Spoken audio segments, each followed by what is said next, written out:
मेरे प्यारे साथियों, असल में जिस टर्म को आज आप दूसरे सीखना जा रहे हैं और वो है मेरे प्यारे साथियों debt to GDP ratio. Debt to GDP ratio. अच्छा, इसको पहले हम आम बोलचाल की भाषा में सीखते हैं, फिर इसका मीनिंग समझेंगे। ठीक है बेटा? अच्छा, पहले सीखते हैं डेट क्या होता है, एकदम लेमैन लैंग्वेज में समझते हैं। डेट का मतलब होता है, अब इकोनॉमिक्स की भाषा और लेमैन लैंग्वेज दोनों को मिला देते हैं। ये होती है साहब जवाबदेही, लायबिलिटी, जिम्मेदारी। इसको अंग्रेजी में कह दिए हम लायबिलिटी। लायबिलिटी मतलब आपके ऊपर क्या दायित्व है, क्या जिम्मेदारियां हैं आपकी। अच्छा, डेट का मतलब क्या हुआ? लायबिलिटी। लायबिलिटी देश के ऊपर, देश की लायबिलिटी यानी देश की जिम्मेदारी क्या है।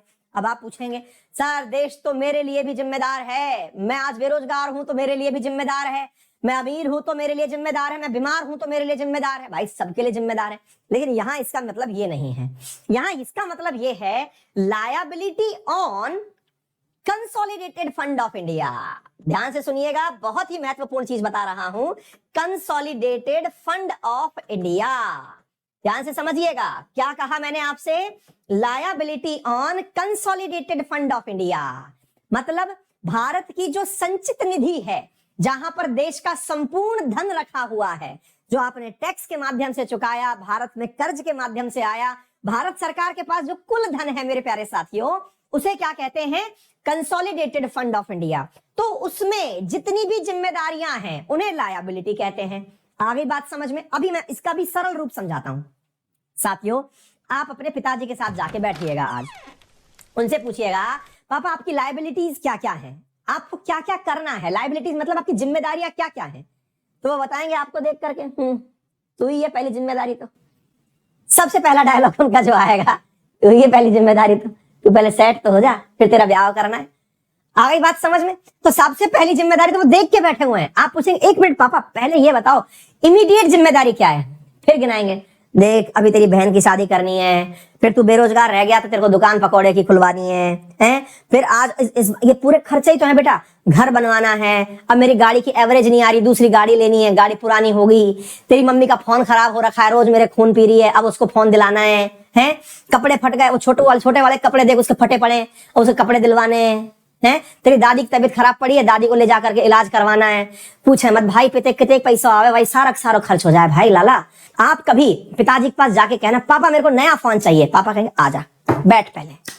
भाई साहब आपको बिठाएंगे और बिठा के कहेंगे बेटा सुन बात ऐसी है, इतने रुपया मिले अपन को या में इतने को खर्चा है, मतलब भाई मेरे को इतने पैसे मिल रहे हैं, इतना मेरा खर्चा है, तू बता फोन कहां से ले दो तो चलता रहे बढ़िया। मतलब बात समझ में आ गई कि भाई पैसा कहां से लाके दूं मैं, है ही नहीं तेरे लिए। तो जिम्मेदारी देख मेरी, मैं कमा 100 रुपया रहा हूं, उसमें 110 का तो मैंने कर्जा कर रखा है, 110 रुपए तो खर्चा है मेरा। आप एकदम टेंशन में आ गए, ओके पापा थैंक यू मैं चलता हूं। हो गई बात समझ में? ये है लायबिलिटी। अब आप देश की स्थिति पर गए, देश ने कुल मिलाकर के साल भर में जो कमाया, देश ने कुल मिलकर के जो कमाया साल भर में, वो क्या था बेटा? जीडीपी थी। सब तरह से कमाया इसने। कैसे कैसे कमाया? बिल्कुल। अब फिर अपने पिताजी के पास आ जाओ, अपने पिताजी अपने देश हैं इस समय, यूं समझो आप। बोले पापा आपकी जीडीपी कितनी है? अब आपके पापा तो समझेंगे नहीं। अच्छा पापा बैठ करके आप, जैसे कई बार होता है ना भाई, कई बार अपने फादर लोग भी अपन को थोड़ी इज्जत देने की स्थिति में होते हैं, आप बैठते हैं उनके बगल में, पूछते हैं पापा एक बात बताओ महीने कितने आते हैं अपने घर में? आपके पापा अगर नंबर 2 का कमाते होंगे तब तो आपको बताएंगे नहीं कितना आता है, नंबर 1 का पूरा बता देंगे। तो नंबर 2 का पता ही तो तुरंत आप कहोगे पापा अब तो बुलेट चाहिए, तो इसका मतलब आपसे तुरंत बचा के रखा जाएगा। आपके पापा ने नंबर 1 का बताया, देख बेटा बात ऐसी है, मेहनत का गिनाएंगे। मतलब अपने पिताजी अपने सामने पूरे मॉडल है, रोल मॉडल है भाई साहब। आप क्या कहेंगे? पापा आप कितना कमा लेते हैं? बोले देख बेटा अपनी दुकान चलती है ना? बोले हाँ। उस दुकान पे से, गल्ले पे से इतना पैसा बचता है, 1 महीने के अंदर इतने का माल डलवाते हैं, इतने का अपन बेच देते हैं, ये जो पैसा है ना ये अपनी कमाई है। बोला अच्छा।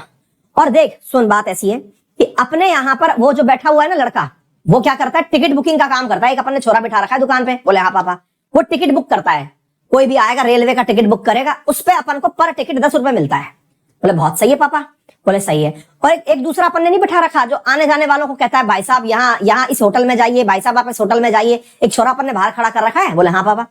बोले वो जो है ना वो प्रति एक बुकिंग पे 100 रुपए कमा लेता है, और वो चूंकि अपनी दुकान के बाहर खड़ा होता है तो 50 रुपए अपन उससे लेते हैं। बोले बहुत सही है पापा। तो इसका मतलब ये हुआ कि आपने अपने पापा की पूरी कैलकुलेशन निकाल ली। पापा ने आपको बताया कि यार देख अपन जैसे तैसे करके ना लाख रुपया कमा लेते हैं महीने भर में। बोला अच्छा। बोले पापा इसमें सामान बेचा या ये सब, ये लड़के का टिकट बुक करना, उस होटल में उसको भेजना, ये सब शामिल है? बोले सब शामिल है बेटा, इसमें सामान बेचना भी शामिल है। बोले पापा एक बात बताओ, सामान बेचना शामिल है इसमें? बोले हाँ। अच्छा तो बोले ये सामान कितने रुपए का पापा अपन बेच करके पैसा कमा लेते हैं? बोले यार अपन है ना 80,000 रुपए का सामान बेच के कमा लेते हैं, और 20,000 रुपए है ना अपन, ये जो है, ये जो अपने टिकट वाला बिठा रखा है बाहर, वो जो हाथ देने वाला बिठा रखा है, भाई साहब भाई साहब भाई साहब करके जो बिठाता है ना, वो 20,000 वो है। बोले अच्छा। बोले पापा ये 20,000 का है? बोले अपन सर्विस दे रहे हैं, अपन सर्विस दे रहे हैं लोगों को टिकट बुक करने की, होटल भेजने की। बोले ठीक है, तो ये हो गया सर्विस। बोले ठीक है पापा।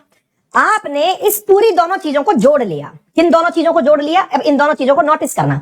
इन दोनों चीजों को जोड़ लिया आपने खट से जोड़ा। अच्छा तो ये तो था गुड्स, ये था सर्विस। ओके, तो पापा अपनी जीडीपी 1 लाख रुपए की है, अपनी जीडीपी 1 लाख रुपए की है। बोले क्यों भाई? बोले पापा हमको सर ने पढ़ाया था gross domestic product, gross domestic product, और पापा हम पढ़ के आए ताजा ताजा, और सर ने बताया था कि जो सकल घरेलू उत्पाद है, पापा घरेलू तो आप ही हैं अपने लिए, तो पापा ये जो घरेलू उत्पाद है इसमें goods and services he count की जाती है पापा, इसमें goods and services he count की जाती हैं। तो अपनी जीडीपी पापा 1 लाख रुपए की है। बोले वाह बेटा सियाना हो गया, इसने तो तुरंत हिसाब लगा लिया।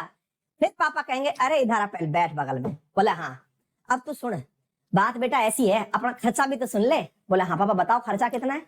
बोले खर्चा देख, तेरी ट्यूशन की फीस का, तेरी बड़ी बहन की पढ़ाई है इस महीने उसका है, तेरी ये सब चीजें, तुम्हारे खर्चे, तुम्हारा राशन पानी, गाड़ी का फ्यूल, ये सब कौन देगा? बोले पापा अपन ही देंगे। और सुन वो अपन ने घर पे जो लोन ले रखा है ना? बोले हाँ पापा अपन ने क्या ले रखा है? होम लोन ले रखा है ना? बोले हाँ पापा पर उससे घर अपना हो गया ना। बोले पागल हो रहा है, उस पर ब्याज जाता है अपना। क्या जाता है? ब्याज जाता है। बोले अच्छा। और पापा? बोले और तेरी पढ़ाई पर जो खर्च हो रहा है? बोले हाँ ये भी सही है। फिर अपन को दुकान के बाहर वाली सड़क जो है पक्की करवानी है? बोले दुकान बनवानी है। बोले हाँ दुकान बनवानी है। बोले अच्छा। बोले इसी प्रकार से बोले तेरी फीस देनी है? बोले हाँ। बोले ये सब बेटा मेरी लायबिलिटी है। बोले अच्छा ये समझ में आ गई बात। पापा एक बात बताओ, लायबिलिटी कितने रुपए की आ रही है? बोले बेटा 1 महीने में लाख रुपए अपन कमाते हैं, 80,000 रुपए की कुल लायबिलिटी है मेरी। बोले 80,000 रुपए की लायबिलिटी है आपकी, 1 महीने में 80,000 खत्म हो जाएगा? बोले हाँ। फिर तो आप बचाओगे क्या? बहुत गरीब प्रकार के पापा हो। बोले नहीं रुक जा, सेविंग है 20,000 रुपए की, ये बचा रहा हूं मैं, भविष्य में तुम्हारी शादी वादी के काम आएगी। बोले अच्छा।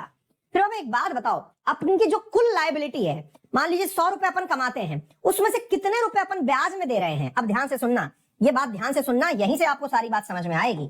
भाई मैंने अभी इस आंकड़े को थोड़ा सा बदल दिया, और बदल के क्या कर दिया, अब इस आंकड़े पे चलो बेटा, इस आंकड़े को बदल करके मैंने थोड़ा सा चेंज कर दिया, मैंने यहां कर दिया 90 रुपए, 90 के। आपने कहा पापा आप एक बात बताओ, 100 रुपए अपन कुल कमा रहे थे, उसमें से कितने रुपए ब्याज में दिए? पापा ने कहा बेटा ब्याज गया 20,000 रुपए का। पापा प्रबंधन तो आपका सही नहीं है, 1,000 लाख रुपया कमा रहे हो, 20,000 तो ब्याज में ही दे दे रहे हो। भाई साहब आपको अब जान करके आश्चर्य नहीं होना चाहिए, जिन पापा जी की हमने आज बात करी है ना, ये है आपका देश, अपना देश, प्यारा भारत। बिल्कुल सही समझ रहे हैं आप, अपने प्यारे भारत का इकोनॉमिक हेल्थ बिल्कुल ऐसा ही है। क्या है इकोनॉमिक हेल्थ हमारे भारत का? आइए सुनिए साथियों, हमारा प्यारा भारत अगर 100 रुपए कमाता है, यानी कि 100% जीडीपी की वैल्यू अगर अपन ने लगाई, तो उसमें से 90% का इसके ऊपर घाटा है, यानी कि डेट है, यानी कि इसकी लायबिलिटी है। बोले अच्छा। और इस पूरे में से यदि इस पूरे के अंदर आंकड़ा देखें तो इस 100 का 20%, यानी कि 100 में से 20 पैसा ये ब्याज में चुकाता है। बोलिए ये बात हमने नहीं, किसने बताई है? ये बात बताई है आईएमएफ ने। आईएमएफ ने क्या कहा है? और इसी को इकोनॉमिक्स की भाषा में कहते हैं डेट टू जीडीपी रेशो। इसे ही क्या कहते हैं? Debt to GDP ratio. अगर ये बात समझ में आई हो तो एक बार थम्स अप करना, और थोड़ी ज्यादा समझ में आ गई हो तो शेयर करने का भी आलस कर लेना। आ गई बात समझ में? डेट टू जीडीपी रेशो बात समझ में आ गई? अगर मैं ये बोलता हूं 100 में से 90 का घाटा है, मतलब जिम्मेदारी है, तो हमारा 90% डेट टू जीडीपी रेशो है। अगर मैं कहता हूं 80 है तो 80% जीडीपी का मतलब हुआ कि ये 80% घाटा है, हमारे पास 100 का खर्चा है। आ गई बात समझ में? अब कुछ तथ्य और जान लीजिए जो आईएमएफ ने कहे हैं। क्या कहे हैं, ध्यान से सुनना बेटा, अभी जान करके थोड़ा आश्चर्य और होगा। ये कहानी है मुझे आपको सुनानी, ध्यान से सुनना बेटा। जब मोदी जी आए थे, जब अच्छे दिन आए थे, उस समय डेट टू जीडीपी रेशो 65 था। आ रहा है मजा? जब मोदी जी आए थे उस समय डेट टू जीडीपी रेशो कितना था? 65 था। यानी कि 100 रुपए की जीडीपी, उस पर 65 रुपए की ही जिम्मेदारी। सेविंग थोड़ी बढ़िया थी हमारी। अच्छा, अब दूसरा थोड़ा आगे चलते हैं। ये तो अच्छे दिन आए उसकी बात है, फिर अच्छे दिन के साथ बुरे दिन आए, क्योंकि कोरोना आ गया ना जी। जब कोरोना आया 2019 में, उस समय डेट टू जीडीपी रेशो 74% था। कितना परसेंट था? 74%। यानी कि 2019 के एंड की बात कर रहा हूं, दिसंबर 2019 में आ गया ना जी। कोविड-19 ही तो कहते हो आप उसको, कोविड-19 क्यों कहते हो? 2019 में आया था। तो भाई साहब शुरुआत में 65% पर मोदी जी आए, कोरोना 74% पर आया, आज हमारे अच्छे दिन आ गए। क्योंकि इस समय कहना है आईएमएफ का कि आप लोग 2020-21 में, 2020-21 का जो फाइनेंशियल ईयर है ना, इसमें चल रहे हो 90% की दर पर। बोले अच्छा, फिर बोले आगे थोड़े और अच्छे दिन बाकी हैं। आगे ये है कि जब आपका फाइनेंशियल ईयर 2021-22 चल रहा होगा ना, बोले हाँ, बोले थोड़े से इसमें और अच्छे दिन ऐड हो जाएंगे। बोले क्या? बोले ये थोड़ा सा 99% पहुंच जाएगा अच्छे दिन फाइनली आ गए।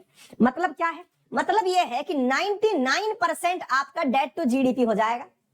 अच्छा सर, ये तो बहुत सही चल रहा है एकदम, मतलब 100%, पेट्रोल 100, डेट टू जीडीपी 100, ये बहुत सही है। 100% की स्ट्राइक रेट पर काम हो रहा है। लेकिन आईएमएफ भी समझता था कि भाई साहब ज्यादा बोल दिया तो पता चला कि डिक्लेयर कर दिया जाएगा। इस स्थिति में आईएमएफ ने थोड़ा सुधार किया और कहा कि सुनो बेटा, 2022-23 में थोड़ा मामला सुधार देता हूं मैं तुम्हारा। तुम लोग जब यहां पहुंचोगे तब तुम्हारा डेट टू जीडीपी रेशो 80% आ जाएगा। कितना आ जाएगा? 80% आ जाएगा। यानी कि स्थिति तो पहले वाली पहले भी नहीं आएगी, 23 में जाकर के तुम्हारा जो है ना वो 80% के आसपास मामला सेट हो जाएगा। उम्मीद है सभी साथियों को बेहतरीन तरीके से समझ में आ गया कि ये डेट टू जीडीपी रेशो क्या है। क्लियर हो गया? मुझे और ज्यादा बताने की आवश्यकता नहीं है, सबने आज इकोनॉमिक्स का एक बेहतरीन कंसेप्ट सीख लिया है। अगर अब बफरिंग होती है तो मैं जिम्मेदार नहीं रहूंगा। ये हो गया साहब debt to GDP ratio. Clear? आपका दिन मंगल में हो। बड़ों का सम्मान करें, छोटों को प्यार दें। धन्यवाद।